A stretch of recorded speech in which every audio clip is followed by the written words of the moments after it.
it's important that the victim knows that it's not their fault. Right. Very, very important that it's not their fault. You cannot control someone that is abusing you. Right. It's impossible. So all of these aspects are actually abuse, really. I totally agree, and thank you so much for clarifying that, because again, so often we just think about the physical, we don't think about that emotional and sexual, all these other areas, financial, as you just mentioned. So it's very, very important for us to be very clear. And I'm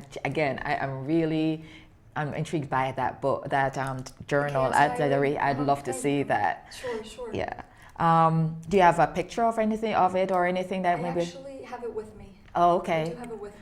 Okay, I'd love to. I'll maybe take a picture of it and actually put it with the show. Sure. We talked about some of the resources that are available to women, and you also spoke about, in terms of erasing home violence, we all have a role to play. So let's start by talking about as family members. I am a family member of someone who I suspect is in an abusive relationship, although as in most cases, most of these women do not say or share with anyone. They keep this to themselves. What do you think should I do? I'm suspecting this. What are some suggestions for me? Right.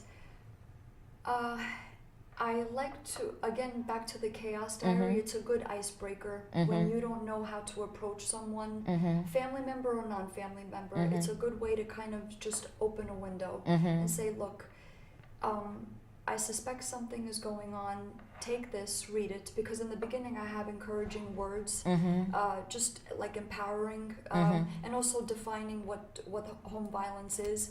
So it's just kind of like an eye-opener for the person who has it and the person who's giving it to the other person.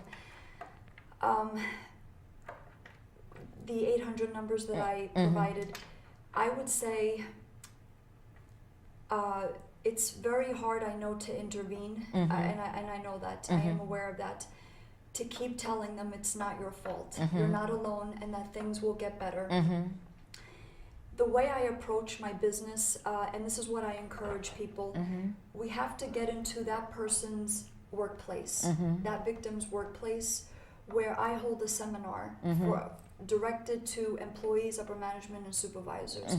So if this family member can ask, or would probably know where the workplace is of the victim, to get me into that workplace. I hate to sound like that, but when you educate openly and honestly the employees, upper management, and supervisors, and a lot of victims are in the workforce, you set up a policy.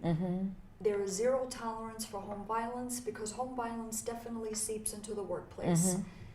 That way it's out in the open. The company is involved, and it makes everyone accountable and responsible. I don't advise to tell the person to leave, because Please talk about that.